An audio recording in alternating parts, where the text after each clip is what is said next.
I think we're ready to go. This is Random Thoughts from County Antrim, and I'm your host, David McDonnell. This is, whatever this is, September 27th, and these are my random thoughts.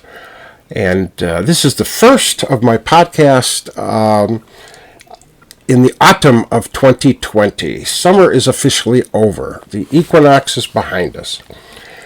Equinox is the day in which the hours of daylight is about equal to the hours of darkness, at least approximately. In fact, that's what the word equinox means. Nox in Latin is night. Equa means equal night. The equinox in historical times in ancient times, had a tremendous religious and spiritual meanings for the ancient people, including the Celts. And that was what I was going to talk about today, although I changed my mind. I'm going to talk about something else. But I did just think about the equinox and I thought about one particular site in Ireland. It's in County Meath, not far from Drogheda. And there's an ancient tomb which archaeologists have identified as being over 5,000 years old. And the tomb's in Loch Crew, and there's a chamber in the tomb which illuminates from at sunrise. There's kind of a slit in the wall. At sunrise, at the equinox, the light comes shining through that slit and illuminates the entire chamber, but particularly it focuses on a rock at the end of the chamber, at a wall of the chamber, where there's some ancient writings, not photos, but drawings of the sun and other ancient writings, which is just illuminated twice a year, in the fall and the spring. And tourists today even come to that site, and you can see this wall illuminate a few days before the equinox, a few days after, but you got to be there right at sunrise, and it's illuminated for about almost an hour after sunrise. Now, some group of people did this around 3000 BC. Now, they figured when the equinox was, and they figured with the angle where the sun kind of comes in, and then design this room to have that effect. Now, I consider myself a fairly smart person. There's a university a couple hundred miles from here, which must have agreed because it awarded me a doctorate degree. But honestly, if I had been alive 5,000 years ago, I never would have figured this out. And I wouldn't even have thought it important. I would have been worried about where my next meal comes from and how do I catch a critter so that I could eat it for dinner. But there's some folks back then who figured it out. And you got to think about how amazing that is, that they realized, as everybody did, the days seem to get longer for a while, and then they get to a point and they start getting shorter and shorter. And that seems to happen all the time. But you would have to figure out, well, when did that happen? And how long is that cycle? And they would have to count the days to figure that out.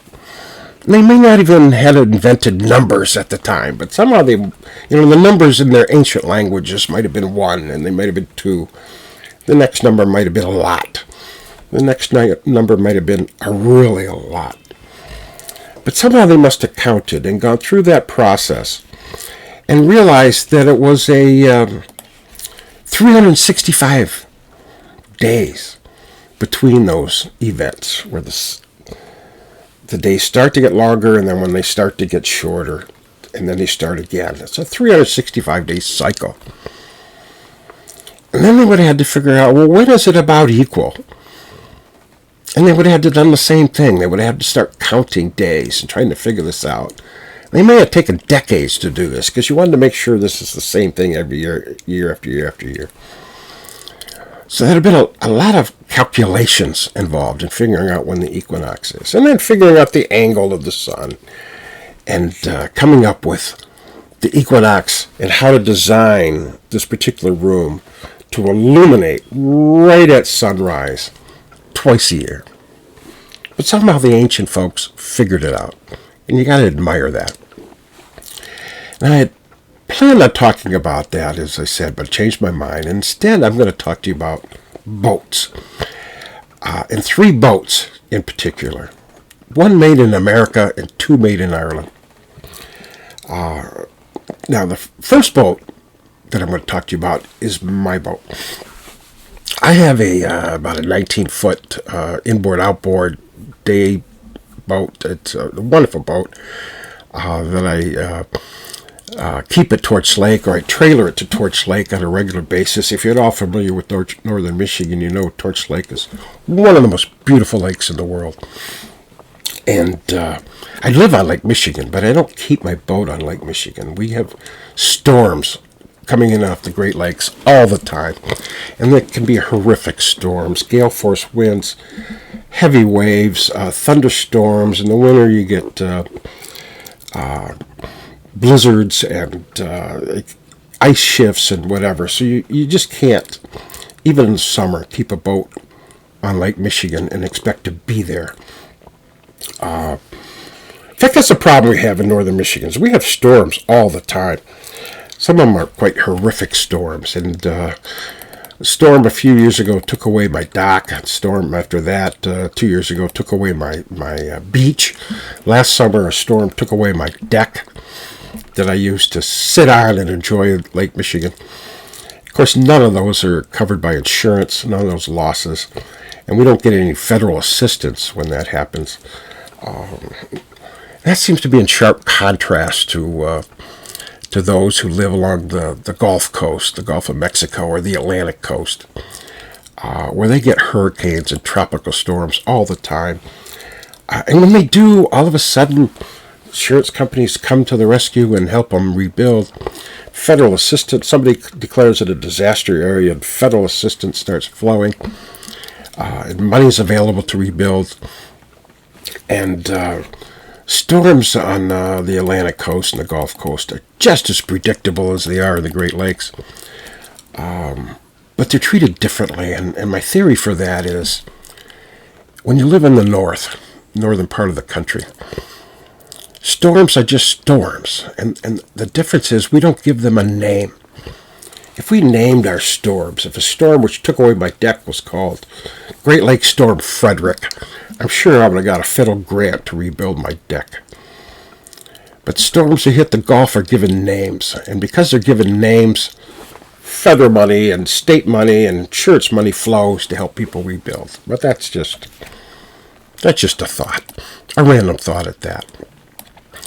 But that's why I keep my boat on Torch Lake, and I trailer it to Torch Lake, because, again, it's a beautiful lake. I spend my best hours, I think, on my boat, going up and down beautiful Torch Lake. Now, we did have a mishap with my boat last summer. We decided for a few days not to trailer it, but rather we kept it at a friend's place. And we moored it about 20, 30 yards from shore. But we kept it there figuring it would be easy for us to use it, to just drive over there and grab the boat. And they could use it when we were not using it. But we discovered, after leaving it there overnight, that the boat was taking in water. It was starting to sink. It was pretty low, sitting low in the water. We rushed over there when our friends told us about it, and we climbed in the boat, and the water inside the boat was like knee-deep. And we spent hours bailing it out, and once we got it bailed out, we took it to the marina to get fixed, and it turned out to be not a catastrophic problem. There's just a sleeve that kind of covers the cables that go to the propeller. And that was, it's a 30-odd-year-old boat, and the sleeve is a pliable, friable piece of plastic, flexible plastic that just deteriorated and let in water. But unfortunately, the manufacturer of our boat is no longer with us. It's out of business. And our marina couldn't find this sleeve, this part that it needed to repair the boat, anywhere within the United States, and it found it one place in the world. And the only company in the world that had a replacement part for our boat was located in China. Now, we've been at a trade war with China for 2 or 3 years now. And getting anything from China just takes time. And it's all worse now by the pandemic. So it took forever to get this part from China. And it meant we couldn't use our boat for most of the summer. But it finally arrived. It got fixed. The boat didn't sink. We used it a couple times. And what made me think about the equinox is now is the time that fall is here, that I have to take the boat, take it over the marina, and get it stored for the winter. So that's my American boat. Now, that's boat number 1 of the story. Now, fortunately, we saved the boat before too much water got inside. And I think you can imagine, if you start imagining what happens when too much water gets inside a boat, it sinks. And if you don't believe me, just think about the Titanic. Now, the Titanic, I mean, you all know the story. Hit an iceberg and it sunk. Thousands of people died. It was one of the world's great tragedies. So you all know the story. But what you might not know, some of you may not know, is that the Titanic was built in Belfast. Now, they've been building ships in Belfast since, I think, the 19th century, 18th century, actually. And then, of course, those were originally wood boats, wooden ships. But they started making steel ships in the late 19th century. And it grew. The shipyard in Belfast just grew to one of the biggest and best in the world. And they were building the biggest ships in the world. And the dry dock where they built it, the Titanic, is still there. And the thing is huge. It's so impressive because it's like 400, 500 feet long. And it's built just below sea level. And there's some doors that keep the water out. And they build the ship, and as they get the hull done and some of the inner workings, they start letting water in, and they keep building the interior. And then when they finally finish, they let more water in until the boat totally floats, and then they open the doors, and the ship comes out. And they built in the early 20th century some of the largest boats in the world. And one of these, which was the Titanic, and it just, at the time, was the largest ship in the world. Now, the Titanic was completed on March 31st, 1912. And then it went through some sea trials in and around the seas of Belfast. And then it sailed to Southampton in England. It left Southampton on April 10 for its maiden voyage, and made some quick stops. Most of the passengers came on board at Southampton, but it made a quick stop in Cherbourg in France, picked up some more people. Then it went to Cove in Ireland. It was then called Queenstown, picked up some more passengers, and then set sail for New York City. And of course, you know the story. It never made it to New York. It sunk, hit an iceberg on April 14th, and sunk in the wee hours of April 15th. The whole life of the Titanic is about 15 days. Now, for some years thereafter, there was some shame associated with the Titanic in Ireland.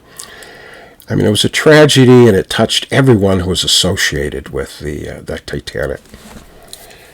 But over time,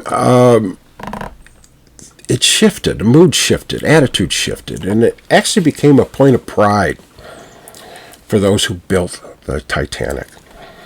It was the greatest ship ever built at the time, and it was a technological marvel. And as the people in Belfast would say, she was fine when she left here. Now, there are many books about the Titanic. There was official inquiries by the British government, official inquiries by the American government. There have been documentaries. There have been several movies, all focusing on the disaster and what went wrong, and both with the sinking and with the incredible loss of life. But there has never been a suggestion, not even a suggestion, that the cause of the disaster had anything to do with Irish craftsmanship, Irish workmanship. The Titanic indeed was fine when it left Ireland. Now, that was the heyday of shipbuilding in Belfast. It continued to build ships there in the 20th century. The last one built in the city was in 2003. The shipyards are still there, and they're still functioning, but they're mainly used to build oil rigs and the like. They no longer build ships in the city. So that's boat number 2. Built in the early 20th century, but unable to cross the Atlantic Ocean. And that leads us to boat 3. And that's a curragh. Curragh is a type of boat. It's often spelled or pronounced with a C or K ending, as in curragh, and sometimes with more of a G ending, like curragh. There are multiple pronunciations for a lot of words in Ireland, but I learned it as a curragh boat. And it's a wood boat. It's unique to the west of Ireland. It's built of wood, usually ash, with the pieces put together very tightly, to resist leakage. And it was banana-shaped. It is banana-shaped, which is an odd-shaped boat when you look at it from the side, because it just comes down and loops up at the bow. And that shape just allows it to ride the waves in the ocean by having the bow being up so high.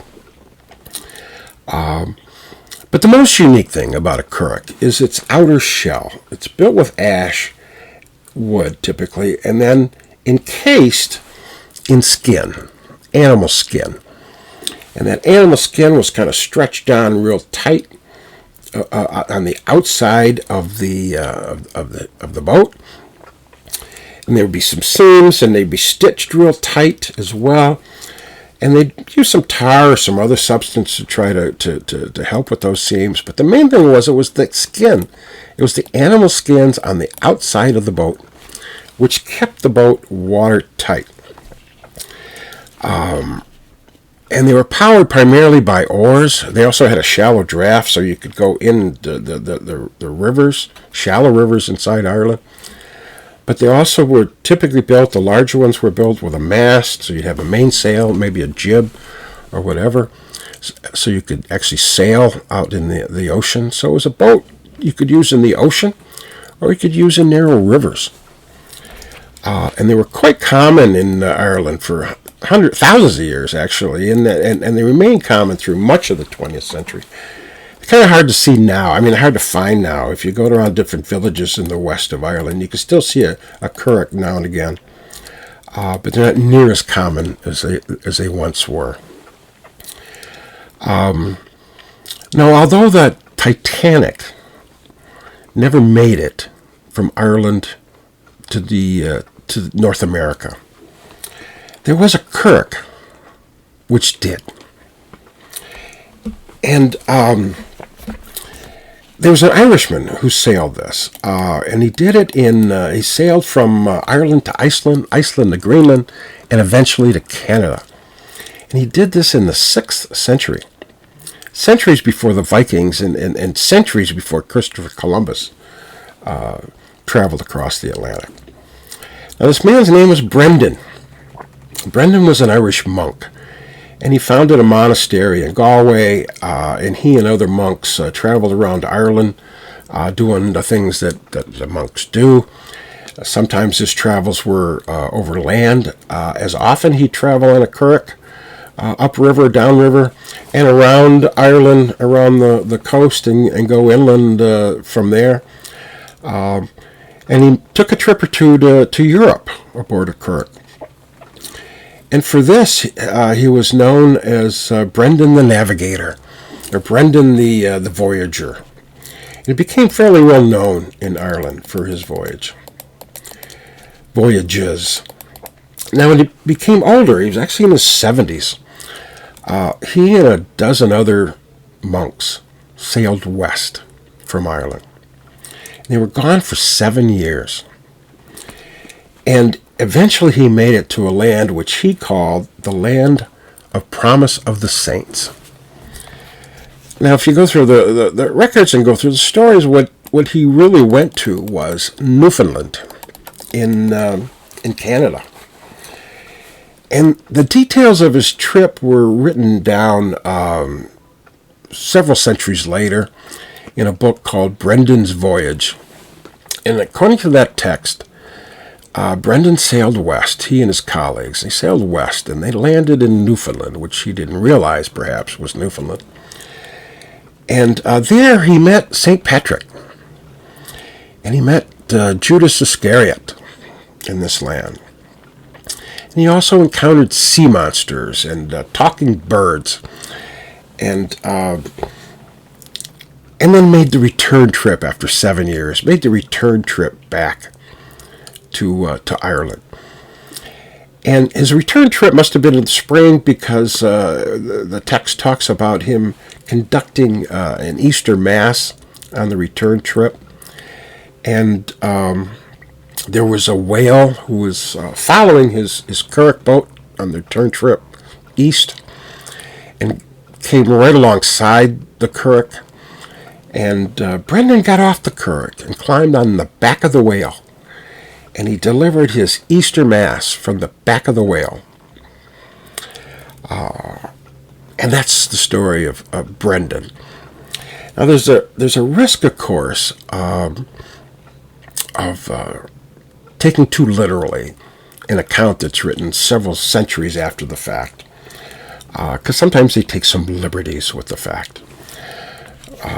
But we do know, I know, that Brendan did sail from Ireland to North America and back again. Now, how do I know that? Well, number one, Brendan became a saint. And we all know that the accounts of a saint have to be taken as true. That's number one. Number two, there were Norse sagas about Irish monks who had been to Iceland and beyond long before the Vikings were there. And it was these sagas, these stories of Irish who went to beyond Iceland even. That was one of the things that gave the Vikings the encouragement or the courage to do it themselves.